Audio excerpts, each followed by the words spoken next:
अब middle east में एक तरह की नेटो सी एकता बनती दिख रही है और इसका निशाना इजराइल हो सकता है। कतर ने जो बड़ा फैसला लिया है उसने पूरे क्षेत्र की राजनीति को हिलाकर रख दिया है। यूरोप की तरह अब यहाँ भी देश एक साथ खड़े होने की बात कह रहे हैं और ये मौका महज कूटनीति का नहीं बल्कि युद्ध की तैयारी जैसा नजर आ रहा है।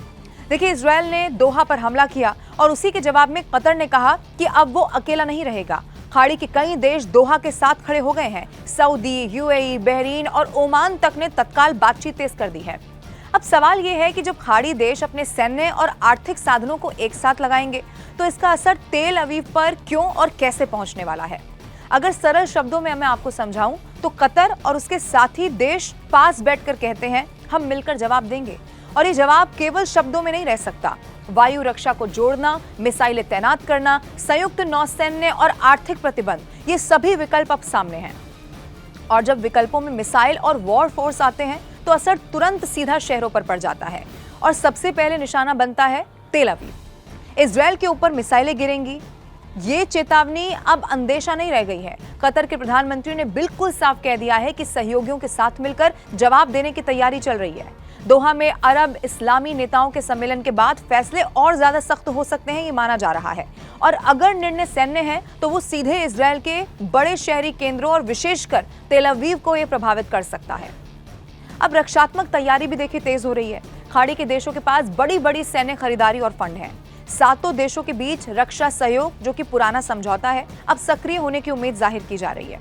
वायु सुरक्षा नेटवर्क जोड़ने की बात चल रही है, यानी कि मिसाइल चेतावनी और जिस तरह की चेतावनी यहाँ पर दी जा रही है वो एक साथ काम करने वाली है, ये माना जा सकता है। अगर ये सिस्टम मिलकर काम करेंगे तो इजराइल के लिए एक नई चुनौती हो जाएगा। नया रडार, नया खतरा और ग्राउंड लेवल की जंग इसे माना जा रहा है।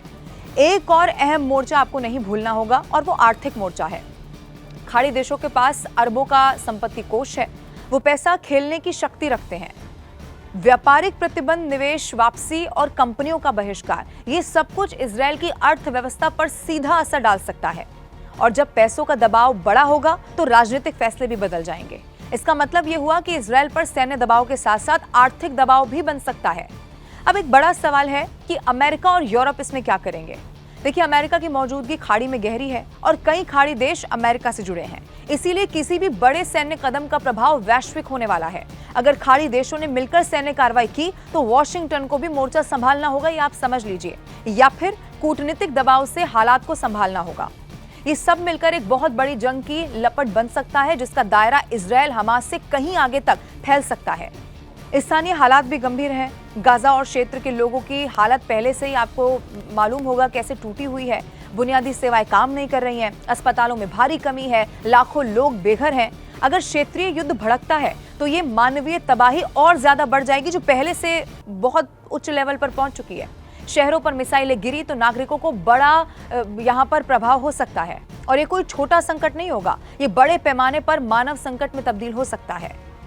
तो अब सवाल ये है कि आखिर क्या उम्मीद रखी जाए। फिलहाल देखिए, कतर और उसके सहयोगी देश तेजी से कूटनीति भी कर रहे हैं। संयुक्त राष्ट्र कानूनी मोर्चे और क्षेत्रीय काउंसलिंग चल रही है, लेकिन कूटनीति और सैन्य विकल्प साथ साथ हैं। यही दुविधा इस समय मिडिल ईस्ट की हवा में भी तैर रही है। कहां डील होगी, कहां ढेरों मिसाइलें गिरेंगी, ये अगला कदम ही तय कर पाएगा। अगर अब इसको मैं आपको शॉर्ट में समझाऊं तो कतर का बड़ा फैसला सिर्फ दोहा की राजनीति तक सीमित नहीं है, ये पूरे मिडिल ईस्ट के रण नक्शे को बदल सकता है। अगर देशों ने मिलकर सैन्य एकता बनाई तो इजराइल पर तगड़ा दबाव बन जाएगा और तेल अवीव पर मिसाइलों की धमक सुनाई दे सकती है। दुनिया को अपना सिर्फ कूटनीतिक बल्कि सैन्य तैयारियों के प्रति भी चौकन्ना रहने की जरूरत मानी जा रही है, क्योंकि यहाँ जो हो रहा है वो एक बड़े परीक्षण जैसा है। क्या मिडिल ईस्ट अब एकजुट होकर नए तरह की सुरक्षा गठबंधन बना सकता है? इसके बाद सवाल यही है। और देखिए, अगर बना लिया तो उसका असर कितनी दूर तक जाएगा, कल का दिन यही बताएगा कि दुनिया किस दिशा में बढ़ रही है, शांति की तरफ या खुली लड़ाई की तरफ।